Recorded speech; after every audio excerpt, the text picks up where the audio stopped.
심혈관 질환자에게는 규칙적인 유산소성 운동이 효과적이다. 규칙적으로 운동을 하는 게 중요합니다. 월, 수, 금 이렇게 계획을 세우고 운동을 진행하는 것이 좋다.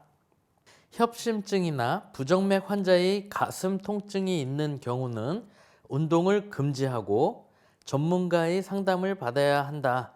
이것도 굉장히 중요한 부분이에요. 그래서 운동을 하다가 가슴에 통증이 있거나 이런 어떤 불편함을 호소를 하면 운동을 금지하고 전문가, 의사의 상담을 받도록 하는 게 굉장히 중요합니다. 많은 분들이 간과하는 경우들이 있어요. 실제로 현장에서 저 어디가 아파요, 불편해요 뭐 이렇게 하는데 엄살 부리는 것 같다고 이제 판단을 하고 그냥 하세요, go ahead 계속 그냥 진행하게끔 해갖고 다치게 만들거나 이제 안 좋게 상황이 되는 경우들이 실제로 종종 일어납니다. 그렇기 때문에 꼭 주의하셔야 되는 부분이에요. 점진적 유산소 운동 프로그램 참여 전 낙상, 무릎 통증 등을 예방하기 위해 평형성 및 근력 운동을 먼저 해야 한다. 그렇죠. 그래서 만약에 근력이 부족하거나 평형 감각이 떨어지는 그런 분들을 트레드밀 같은 장비 위에 올려놓고 운동을 하시게끔 하면 넘어질 수도 있고, 그렇죠? 무릎의 통증 같은 거로 굉장히 불편함을 호소할 수도 있고 하기 때문에 미리 평형성에 대한 트레이닝도 하고 근력을 먼저 다져주고 그 다음에 천천히 단계별로 유산소성 운동을 트레드밀 같은 거를 올라가는 게 좋겠죠. 그리고 만약에 좀 비만한 노인분이라고 하면 자전거 같은 체중을 최대한 부담되지 않게끔 안장이 다 받쳐주죠. 자전거는 그런 상태에서 페달링을 하게끔 하면서 접근을 해 나가고 그게 가능하면 이제 트레드밀 위에 올라가서 그러니까 러닝머신이라고 알고 있는 그 머신에 올라가서 이제 서서히 걷는 동작 그리고 속도를 조금씩 올려나가는 그런 형태로 운동을 하시는 게 좋습니다. 그리고 속도를 빨리 하는 것보다 가능하면 이렇게 경사가 생길 수 있게끔 인클라인을 줄 수 있는 트레드밀이면 경사도를 조금 올려나가는 방식으로 하시는 게 더 많은 그 근육을 사용할 수 있기 때문에 훨씬 더 좋은 운동이 되실 수가 있어요. 머신이 평평한 상태에서 속도를 빠르게 하는 것보다 경사를 주면서 속도를 좀 더 낮춰주는 게 더 좋을 수 있다라는 것까지 참고로 알고 계시면 좋겠습니다. 자, 건강한 노인은 고강도 운동을 실시할 수가 있다. 그렇죠? 건강한 노인은 그 엘리트 수준의 경쟁 스포츠도 할 수 있고, 그렇죠? 뭐 축구, 농구, 뭐 역도 등 그런 다양한 운동을 할 수가 있다. 우리가 전 단원의 스피리투소의 엘리트 단계, 그렇죠? 공부하셨었던 거 기억나시죠? 그렇기 때문에 건강한 노인은 당연히 고강도 운동도 실시할 수가 있는 거죠. 건강하지 않은 노인이 고강도 운동을 하는 거는 문제지만, 그죠? 건강한 노인은 소화가 가능하니까 이러한 고강도 운동도 소화가 가능하기 때문에 그렇게 할 수 있다. 노인의 심폐지구력 향상을 위한 운동 강도를 설정하는 기준. 최대 산소 섭취량을 이용해서 이제 운동 강도를 설정할 수 있고요. 운동 자각도라고 해서 RP법 이렇게 표현을 하거든요. 그래서 노인이 자신의 주관적인 느낌을 통해 운동 강도를 설정할 수가 있다. 이 RP법이라는 건 뭐냐면 죽을 것처럼 힘들다가 10, 1, 완전 쉽다 하는 것 같지도 않다. 이해되시죠? 그러면 내가 그 고객한테 지금 운동 강도가 몇 정도 되시는 것 같아요? 1부터 10까지 중에 이렇게 설명을 드리고 요구를 하면 한 4, 5 정도 되는 것 같아요. 이렇게 대답할 수 있는 거죠. 그러니까 한 중간 정도 강도인 것 같아요. 뭐 이런 느낌인 거예요. 근데 내가 이제 운동을 딱 이렇게 세팅하고 어떠세요? 라고 물어보니까 8 정도 되는 것 같아요. 그러면 굉장히 힘들다는 얘기죠. 10은 죽을 것처럼 힘들다. 나 진짜 못하겠다라는 단계인데 8 정도면 어쨌든 힘든 쪽이죠. 굉장히 1에 가까운 쪽, 1에 가까운 쪽은 수월하다, 쉽다 이런 의미니까 만약에 뭐 2, 3 정도 되는 것 같아요. 뭐 이러면 운동 강도를 좀 높여야 되는 거고 8, 9 정도 되는 것 같아요. 그러면은 운동 강도를 낮춰야 되는 거죠. 그렇게 해서 즉각적으로 그 고객한테 지금의 인식하는 강도, 운동 강도가 어떤지를 바로바로 이렇게 이야기를 할 수 있는 장점이 있습니다. RPE법. 현장에서 많이 사용을 하게 돼요. 그리고 최대 심장박동수를 이용해서 그 심박수를 기준으로 해서 구하는 그러한 방법이 있죠.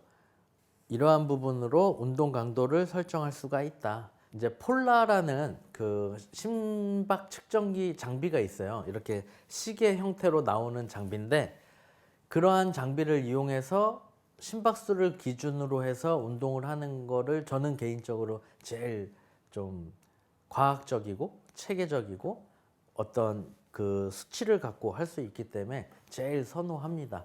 근데 이러한 다양한 방법들로 운동 강도를 설정할 수가 있다라고 기억을 해주시면 되겠습니다. 자, 노인 체력 검사. 이거 이제 시니어 피트니스 테스트라고 해서 SFT라고 표현을 해요. 노인 체력 검사는 이제 사실 미국에서 이렇게 개발이 되어서 사용을 하는데 굉장히 이게 사용하기가 좋다라고 평가를 해서 세계적으로 이 SFT를 많이 사용을 하고 있는 추세입니다. 이 노인 체력 검사 보시면 등 뒤로 깍지 껴서 이렇게 손 닿기 하면서 어깨, 상체 유연성을 볼 수 있는 거고요. 2분 제자리 걷기를 통해서 심폐 능력을 측정할 수가 있는 거예요. 심폐지구력이 어떻게 되는지. 30초 아령 들기. 그러니까 아령은 덤벨이죠. 그런 걸 통해서 상체 근력이 어떤지 이런 부분을 테스트할 수가 있는 거고 30초 동안 의자 일어서기. 하체 근력을 측정할 수 있겠죠. 의자에서 이렇게 일어서는 부분이니까. 6분 걷기. 이것도 마찬가지로 심폐지구력을 측정할 수가 있죠. 눈 감고 외발 서기. 평형성이죠. 의자에 앉아 윗몸 앞으로 굽히기. 유연성을 체크할 수 있는 부분이죠.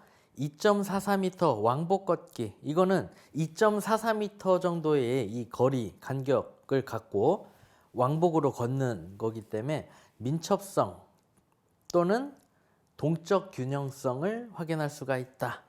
시험 문제에 나왔었던 부분이죠. 그래서 기본적으로 요러요러한 검사가 있다라는 거 보시고 어떤 능력을 확인할 수 있는지 잘 보시기 바라고요. 실제로 2분 제자리 걷기도 심폐지구력에 대한 거로 시험 문제가 나왔었어요. 6분 걷기도 심폐지구력이죠. 그래서 이러한 부분이 다 심폐지구력에 해당이 되는구나라는 거를 잘 알고 계시기 바랍니다.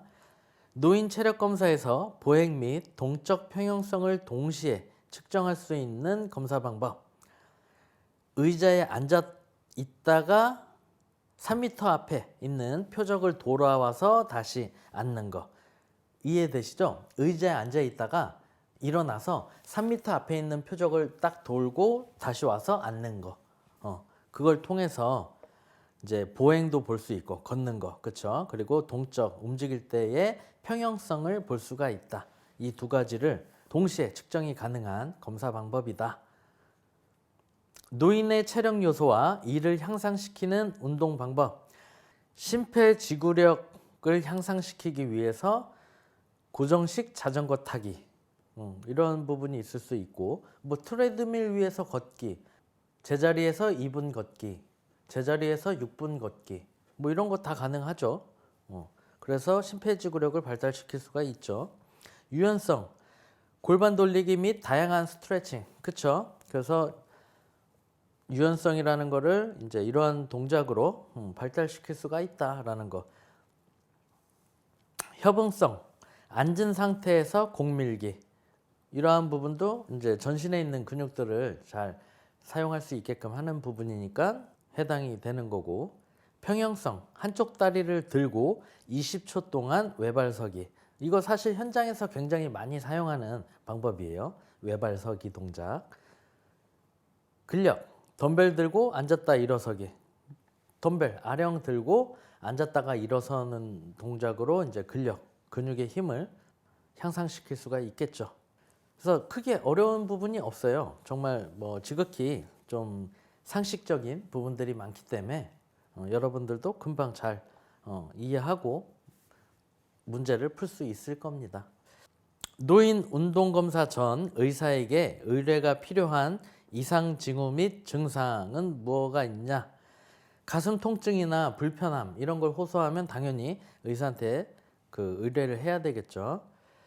빠르고 불규칙한 심장 박동이 뭐냐면 부정맥 중에 빈맥 증상이라고 보시면 되는데, 실제로 이 부정맥 증상을 갖고 계신 분들이 사실 많아요. 그래서 저도 현장에서 한참 활동할 때 폴라 심박계를 이제 채우고 운동을 시켜보고 테스트를 하고 이렇게 해보면 심박수가 막 불규칙하게 이렇게 굉장히 빨라지게 되거나 하기 때문에 이게 에러가 많이 뜹니다. 그렇기 때문에 제가 실제로 그 아산병원에 보낸 그러한 고객도 있어요. 이거 병원 가서 한번 검사 한번 해보셔라 이렇게 한 적도 있는데, 사실 부정맥이라는 거를 갖고 있는 사람 중에 심장병 관련된 질환으로 가족력이 있지 않은 사람은 그래도 괜찮다라고 해요. 그래서 부정맥은 사실 흔한 질환 중에 하나지만 그로 인해서 문제가 일어날 가능성은 가족력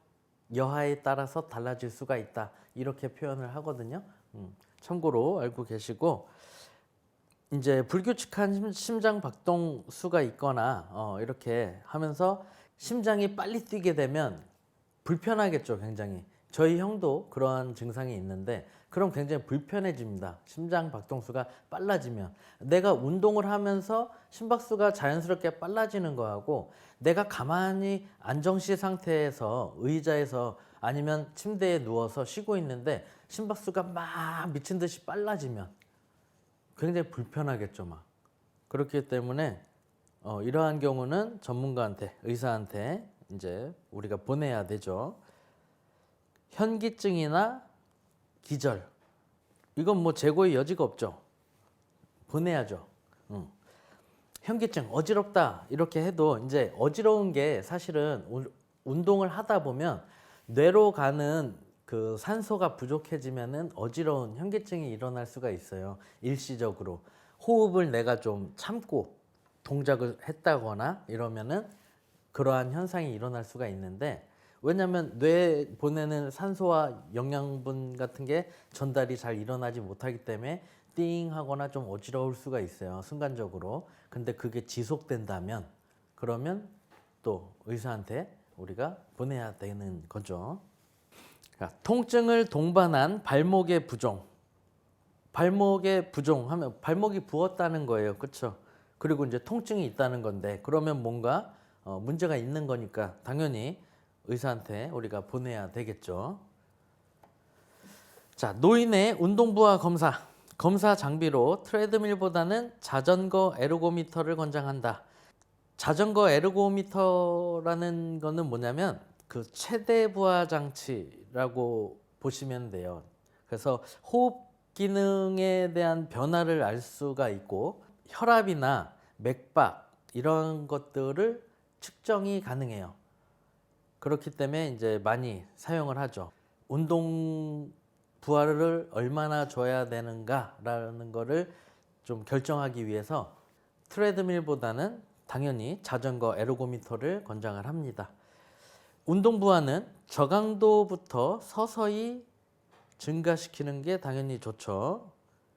운동 중 심박수와 혈압을 주기적으로 확인을 한다. 좀 번거롭지만 운동 중에 심박수와 혈압 같은 거를 이렇게 확인하는 건 굉장히 사실은 좀 안전하고 좋은 거죠. 여러분들이 만약에 현장에서 그렇게 하신다면 굉장히 좀 이렇게 신뢰가 많이 형성될 수가 있을 거예요, 고객분하고. 뭐 물론 고객의 성향에 따라서 굉장히 번거로워할 수도 있겠죠. 근데 대부분의 여성 고객분들은 좋아합니다. 그만큼 더 과학적이고 뭔가 더 이렇게 체계적으로 챙겨주고 이렇게 데이터를 보면서 확인을 해주는 거기 때문에 좋아하죠. 노인이 운동 참여로 얻을 수 있는 신체적 이점. 안정 시 호흡 빈도 감소와 폐활량 증가. 안정 시 호흡 빈도가 감소된다라는 거는 더 체력적으로 좋아짐을 의미하죠. 그렇기 때문에 장점이 되는 거고, 폐활량이 증가한다. 그렇죠? 당연히 이것도 폐에 대한 그 능력치가 증가되는 건데, 그래서 이점이 될 수가 있는 부분이고, 혈관 확장과 말초혈관의 저항성이 감소한다. 그렇죠? 혈관이 확장되고 말초 혈관의 저항성이 감소된다. 저항성이라는 건 안 좋은 거죠. 그게 감소되니까 긍정적인 표현인 거죠. 이해되시죠? 그러니까 여러분들이 이 단어에 대한 의미를 제대로 이해하지 못하면은 문제를 풀기가 어려워지는 거예요. 그래서 이러한 단어는 잘 보셔야 돼요. 말초 혈관의 저항성을 감소시켜준다. 그러니까 긍정적이다. 꼭 기억을 해 주셔야 됩니다. 반응 시간의 단축과 협응력 향상. 이것도 운동의 아주 긍정적인 효과죠. 근육량과 뼈의 강도가 증가한다. 이것도 이 골격계가 튼튼해지는 거니까 좋은 거죠. 낙상도 예방될 수 있고 골다공증도 예방될 수 있고 이런 차원이 될 수가 있는 거죠.